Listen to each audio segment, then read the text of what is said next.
Welcome to Training Unleashed, the show that will help you design and deliver training that's off the chain and will make a difference. Now, here's your host, Evan Hackle.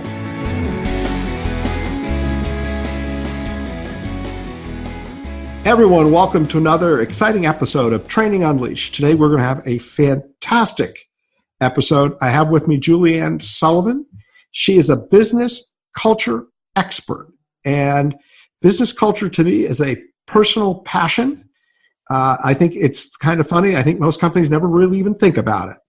But, I think Peter Drucker said, culture eats strategy for lunch. and it's true. And culture is super important. So, Julia, why don't you just tell us a little bit about yourself, and then we'll get right into the interview. Okay. Well, I started my schooling in psychology, got a bachelor's degree in psychology, took a 7-year break to live in the mountains, woo, and then came back and got my MBA in, drumroll, accounting. So then I became an accountant for a few decades. And I didn't want to learn any more about that. So I got out of that. And then I realized I had quite a unique partnering between the inside of humans, the psychology part, because I've been studying human behavior every day for decades, and this business side. So I combined the two and became a business culture expert by continuing my own research through my own podcast called Businesses That Care, and the work that I do and the knowledge that I gather. I like making a difference in a company as a whole, starting with one person at a time. Well, first off, I've enjoyed being on your podcast, and Businesses That Care, and we will put that link in the description. Why don't we just start off and take a second and discuss what culture is versus what strategy is, and why culture is important. Okay. So to me, I'm sure there's 150,000 different definitions out there. Strategy is the plan that a company has to move forward to whatever their professional, profitable goals are. The culture is the people that are necessary to make those goals happen, to make those dreams come true. You can't do it without the people who are on your workforce.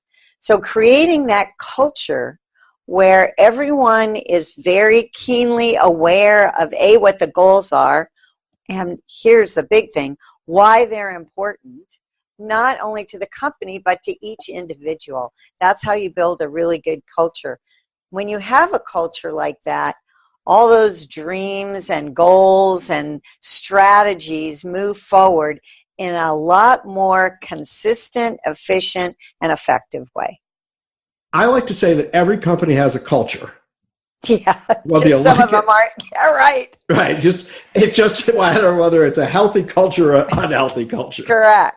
That's true. What are some of the tips and ideas you give people to build a healthy culture? I would say the number one aspect of any culture that is really necessary, and it's really the foundation of all the work that I do, is in communication. How we communicate with one another. And a big piece of that is how we listen. In many cultures, leadership doesn't listen, or it doesn't listen enough, or it doesn't listen with an open enough mind to include people that work with them.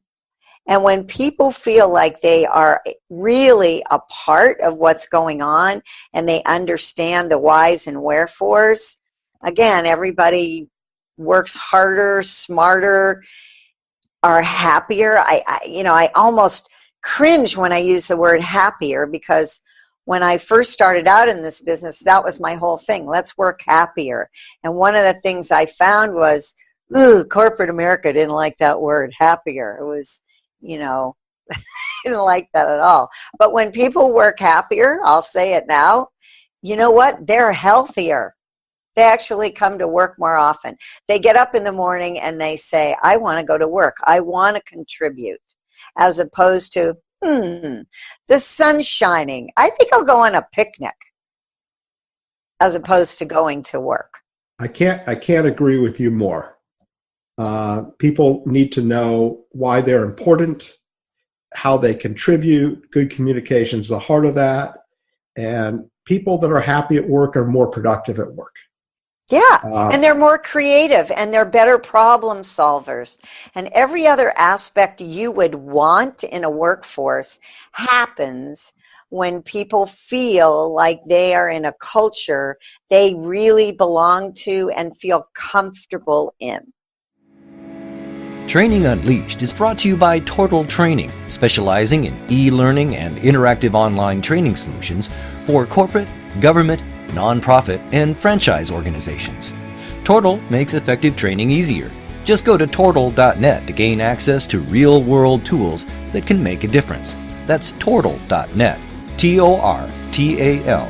Tortal.net.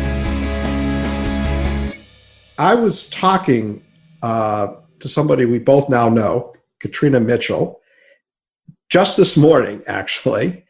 And she shared a story with me that's kind of relevant. And we were talking about training puppies.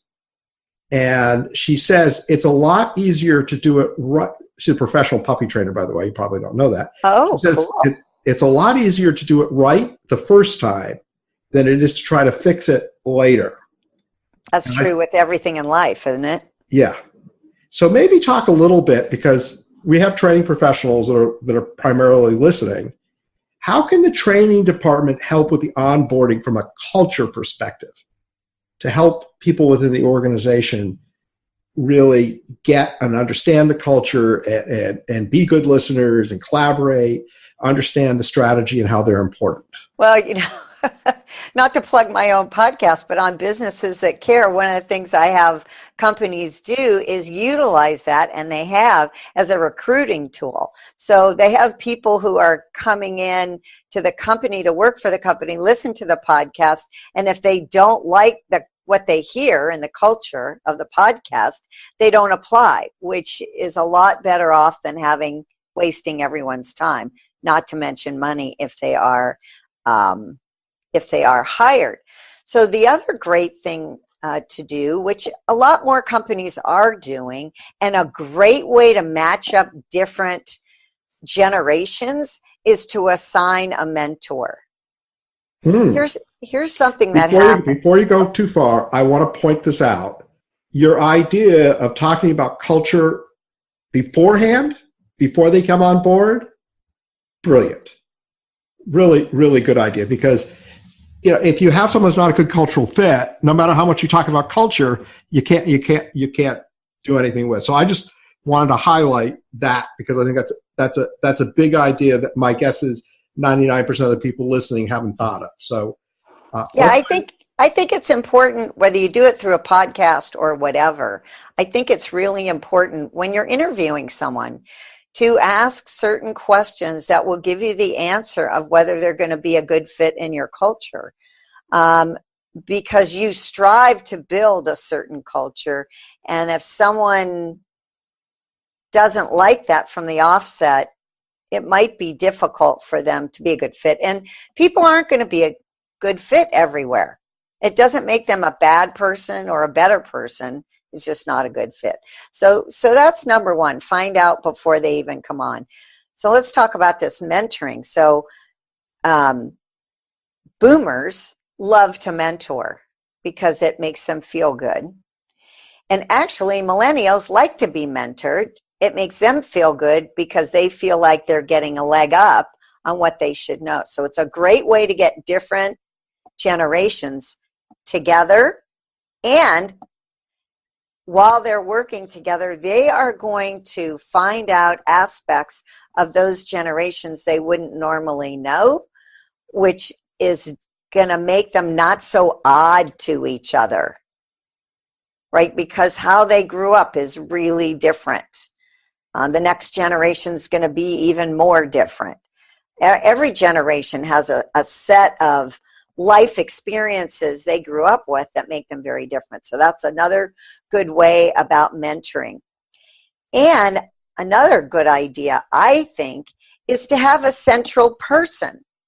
If you're having problems with our technology, go see Jay. Jay is the person who can help you with all your technical problems with our equipment. If you have a procedural issue and you're not really sure how we are supposed to follow this procedure, Sheila's the one, she's in charge of that. Now what you're doing is you're giving people not only someone to ask, but you're telling them that you almost expect them to have questions. Because that's a big obstacle in companies, is people don't ask questions because they don't feel safe enough to ask. So if you set up, right, go to this person over here, go to this person over here. You want to know what restaurant to eat at in town, go to this person over here. Whatever it is you set up, you make some of them fun. Then people know, oh, they expect people to ask questions, and I have a designated person instead of sitting at my desk for a half hour trying to figure something out I can't do on my own, and who am I going to ask? I'm new. I don't want to ask Joe. Joe will think I'm an idiot, right? Instead of, oh, I go and ask Jay. Jay's the person I ask about these particular issues. So that's another idea. I'll tell you something. That is simple brilliance. I mean, seriously, what a simple idea. This is what I do, simple brilliance. So that's great. But no, seriously, I mean, it's such an easy thing to do, but you're right. People that are new at jobs are afraid. And if you... Even people who've been at jobs for a while are afraid. Yeah. Yeah, that's absolutely true. Perhaps now we can take this concept of culture and just talk about what are some things companies can do on an ongoing basis to build healthy culture. Well, there's so many ideas, that I've gotten from the incredible leaders that I've spoken to through the podcast. I've got to say, there are great leaders out there. Whatever you choose to do, I will say that there has to be repetition and reinforcement. And I'll give you an example. The Dwyer Company, which is a parent, and I could have this number wrong, to 18 different franchisors, okay? They have a code of values. That code of values is used at the corporate level, at every franchisor, and at every franchisee, and with every employee. So that's quite a lot of people in there. They start every meeting on any level either talking about one of those values or reciting those values. Talk about something being a part of their culture. They just do that. That's repetition and reinforcement at its highest level. And in fact, any employee that can recite from memory and with heart, that's part of the explanation, the values of the company, gets a t-shirt and a gift card and a certificate. So I actually work with the Dwyer Group. Okay. And they are an amazing organization. Amazing. And I have been to many of these meetings. And as a vendor that sits in the meetings where they're going through it, they give me a cheat sheet, so I don't have to have it memorized. But everyone does like a sentence, and then it goes around, and they have me as a vendor participate, which I think is really cool. And it tells you something about the company. They're bringing you into the family. Yeah, they're bringing me into the family. And I've attended their conferences and actually witnessed a franchisee sing their values. That's great. So, it's one thing to have them written down, but it's another thing to verbalize. And I'm just tell you this funny story. I went into a client, it was a new client, and on the wall they had their mission statement and their vision statement. Oh, yeah. And it was big. So I'm in with the CEO, and I said to him, in your own words, because I ask this question all the time, because this is a good judge. I said, what is the mission and vision of the company? He didn't know. And I said, so how could anyone else? Right. And I'm like, how many times have you walked by your statement? Because just writing it isn't enough. You really have to live it. So yeah, I think that repetition and reinforcement is so important. And as you experience, the Dwyer Group, to me, of all the companies that I've talked to and worked with, they were above and beyond. They get it, as they say. They really, really get it. So I think that's vitally important to have the culture that you want. The other is like the example you use, a mission and vision statement is really great, but what the heck does it mean? And if the CEO doesn't know what it means, how could anybody else know what it means? And I know that for people to know the purpose of what they do, the bigger picture is also fundamentally necessary to create a culture where people want to come to work. And when I say they need to know their purpose, I'm talking about the bigger purpose. For instance, I worked with a company that made brakes for airlines. Well, they had people in the corporate office and they had people doing work online, right? Putting screws into an assembly or whatever. But every person knew, because it was on everything they had, all their pay stubs, every email, posters all over, was that they save lives. That was kind of their motto. And because they incorporated it into everything, every person at every level, no matter what they did, realized that they saved lives. Yeah. Very which cool. changes what they're doing. Yeah. I'm not just putting a screw in, I'm saving lives. That's going to make you do your work at a much higher level. We're so glad you're listening to this episode of Training Unleashed, brought to you by Tortal Training. The difference between Tortal Training and other online training companies is we're primarily a training company with technology, rather than a technology company that does training. Want to find out more? Just go to tortal.net. That's Tortal, tortal.net. So I'm going to ask you a really tough question. Oh, I thought these were tough. You're really stretching me today. Yeah, no, this is a stretch. Okay. I hope you're not upset I asked you this question, but I think you could handle it. A lot of people listening to this call, this podcast, are saying to themselves, "I wish I worked in a company like that, but I can't do anything about it. I don't have any control." And I get asked this question all the time because, you're talking about business culture. I talk about creating engaging environments. Mm-hmm. And, which you need for a good business culture. Yeah, no, everything works hand in hand here. But, what do you say to the person that says, "Hey, I'm one person. I don't have control." What do you say to them? What advice do you give them?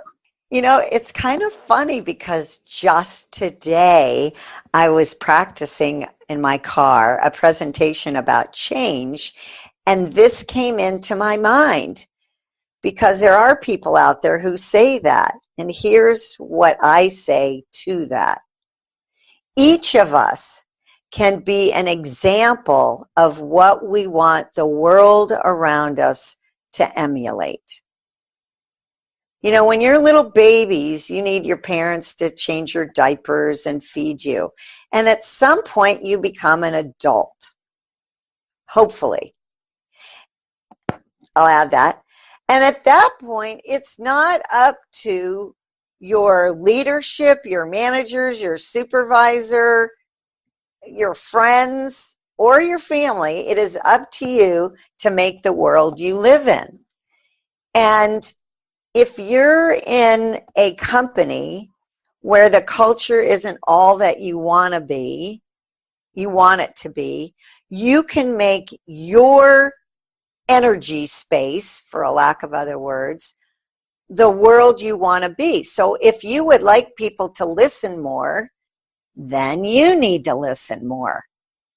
You know, many times I tell an audience, take all that time you're using to judge others and take 10% of that time. I'm not asking you to take all of it. Just take 10%, take a good look at yourself and how you're acting.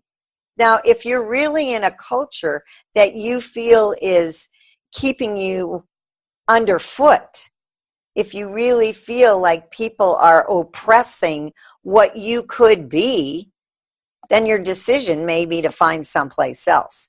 Because what I see is happening, even though it's slow, is more and more companies are understanding we better have a happy, welcoming, progressive culture, or we're not going to have enough people to work here to give the service or products that we have. And with our base of employees shrinking, the ones who get it sooner are going to reap the benefits. The ones who wait, they're going to be out of luck. Well, you said a couple important things here, and I want to take a second and highlight them because I think they're really, really key, which is for you to make a difference, you need to be that difference. You need to act and behave the way you want to receive. And that absolutely, totally works. That's what personal leadership is. And I think that's really, really strong advice. And the second thing you said is if you really don't like working where you are, move someplace else. And I think a lot of people feel stuck in jobs. And maybe, during the Great Recession, you had to be stuck in a job, but today you can find a job. And there are lots of companies that want to hire people with great attitudes and great teamwork, good listeners, etc. Yeah, can you see being in an interview and when they say, why'd you leave your last job? And they say, well, it was really oppressive and they never let me be heard and they never let me express my creative ideas. And they, I'm looking for someplace to grow and be the best person I can be. And that wasn't the place for it because they wouldn't allow that. They wanted to keep me in a box. If I'm interviewing that person and I want my company to grow, I'm going, yeah, you're the person I want. Yeah. Assuming you have the skills and whatever. Yeah, no, I totally agree. Totally agree. Unfortunately, we are running out of time. Oh my gosh, it was so much fun. I have so much more to say. Well, the good thing is people can listen to your podcast. That's right. That's right. Or they can call me. Yes. I talk. And why don't we do the contact information now, and then we'll end with your tip. I normally do it the other way, but we've just started it. So okay. If you want to tell people how they could reach you, that would be great. The best way to reach me is pick up the phone and dial 724-942-0486. My name is Julianne Sullivan. I have no E on Ann. You can find me on LinkedIn. That's the name of my website. You can put in Businesses That Care or Mere Mortals Unite. If you want to find me, if you put in Julianne Sullivan, I'm on the first page of Google. You will find me. I love that. I love that. No excuses. Okay. We ask everybody if you had one tip for people to be better at training or to do good training, what would that one tip be? Listen to your audience. As a trainer, and nothing is more exciting to me than a half or full day training. I love that. I love being able to build a relationship with the audience through the day. You have to be willing to listen to what it is they need. If you just go in there with, I'm going to do this, and I'm going to do this, and I'm going to do this, and then I'm going to give 3 minutes for this, and you're going to miss gems out there and ways in which you can really enrich the lives of your audience. That's a great tip. That's a great tip. I want to take every single thing you've said and I want to share some advice with our audience. Okay. Okay. And I think you'll agree with this advice. The training department, in my opinion, if we're going to unleash training, because that's what this is all about, is how do you take the power of training to the organization, should emulate great culture.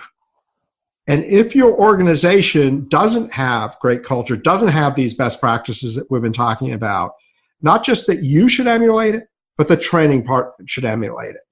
And if you do those things, the training department's going to be more successful. People are going to stay longer. People are going to appreciate it. But the entire company is going to appreciate the training department. And it's going to make a difference. And you're going to be listening to your learners based on everything you said. So I think we've gotten a lot of really great advice. Julianne, it's always a pleasure for me to talk to you and to see. I get to see you because we're doing this on video. Ditto for me, Evan. Absolutely. This is a new friendship in the last couple of years, and I've totally enjoyed it thus far. Very good. Well, I'm going to say goodbye to everyone. Everyone have a wonderful day. Thank you. This has been Training Unleashed, but it doesn't stop here. Just go to trainingunleashed.net to subscribe to the show. That way, you'll never miss an episode, and you'll be well on your way to delivering training programs that are off the chain. We'll talk to you next time on Training Unleashed.